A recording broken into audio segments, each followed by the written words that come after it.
Life inspires me. You know, looking around the world around me, meeting people, thinking about spirituality and faith and the reason why I'm here, the purpose of life. These are the things that really bring ideas into my head when it comes to the art that I do.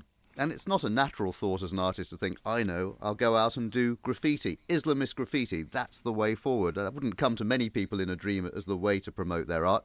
Why did you decide that was the way forward? Well, it wasn't something that I kind of consciously did and said, this is what I'm going to do. It was just more of a kind of a natural progression, really.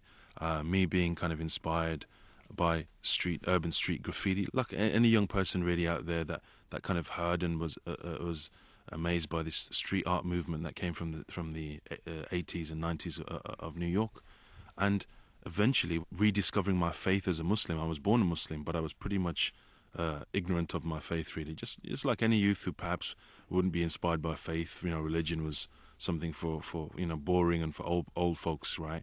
So it's kind of when I rediscovered my faith, I kind of took the best of both worlds. I always like to describe it as taking my newfound passion of my faith as a Muslim, and kind of fusing that with my obsession with graffiti, and recognizing that in actual fact there is no kind of conflict here. In actual fact, I was amazed by the beauty of the Arabic script. Already being obsessed with words, being a graffiti artist, in essence, really it was about pushing the boundaries of types of script, of typeface.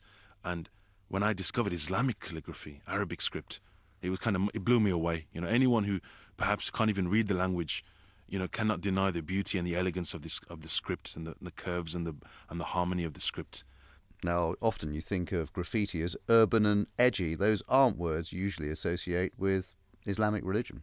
For me, I think it fits perfectly. In this day and age now, when we see religion under the spotlight, or faith, and more specifically Islam, and the negativity that we see, unfortunately portrayed in a lot of the media, of people waving kind of placards and demonstrations and all this kind of burning flags, all of this kind of thing. I think this is the exactly the right moment, really, to present my faith in a kind of a different light, and it excites me to be able to celebrate my faith in the face of a lot of this negativity. And in fact, that inspires me more so. It makes me realize I've got a job to do here. I've got more of a task to do. With all of the kind of ignorance that exists out there, I need to push forward and using art as an alternative means of dialogue and communication. When I'm painting a mural on a street corner, you just need to see the kind of diversity of people and how they unite together. You've had your fair share of controversy, haven't you, in Birmingham? I think the police painted over one of your murals. Yeah, certainly. I mean, 95% of the work that I do is about building bridges, not about shaking the bridges that we're on, right? And that's what I'm about. I like to connect people with the work that I do.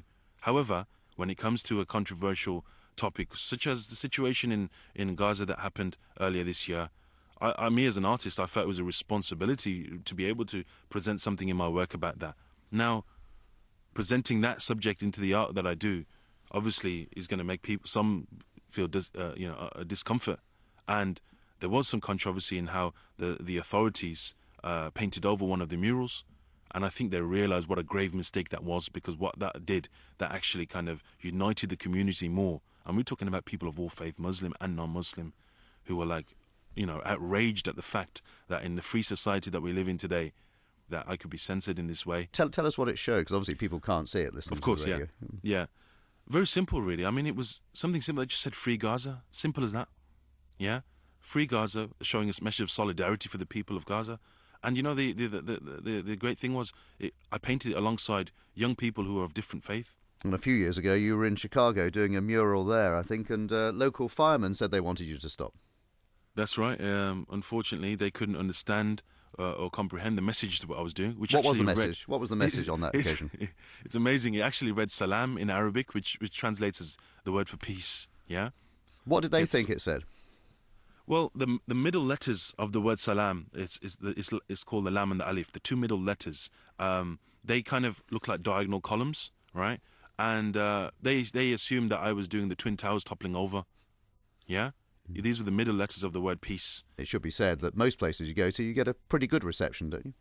Yes, I mean it's amazing, and I wouldn't be doing what I do if I didn't have the support, the emails that come through, and wherever I go, there's been mainstream kind of even positive media attention, which is quite refreshing to see with something which is connected to the Islamic faith. It's a refreshing change. So it is brilliant to see that and see the eyes of young people light up when they see the power of this kind of public art, taking art literally onto the streets. And that's the way I always describe it. This is art bursting outside of the conventional art spaces, outside of the galleries. And this is art for the people, for everybody, regardless of what social class or what cultural background you come from or what faith. This is an amazing way of connecting with people literally out on the streets. Your next work is going to be in the East End of London. What are you going to do there? Yes, this mural, which is supported by a charity relief organisation called Muslim Hands. I'm coming back home for a change, and London is my first mural in London, and the message is going to be pretty much about generosity, about giving and thinking, and about the people who perhaps are less fortunate than us today. So it's going to be on a busy street, and that's the point of it. We want people to stop and perhaps engage and explain to them what it is that I'm doing. There's a lot of anti-Islamic feeling in parts of East London, of course. There's the increase in the far right in Britain, the British National Party. Do you think somehow you can reach out to them as well? You talk about reaching out. Do you think these murals will do that? Well, that's a big task for I, but I certainly welcome that. I'm not about preaching to the converted. I want to have that dialogue with people, and I have, in the past, I've worked with young people who've said to me, my father, I have given them a piece of artwork, a poster that they took away, a signed poster, and he said, I have to hide this from my father because my dad's a skinhead. Yeah, he's a racist skinhead, and if he sees this, I'm going to be dead.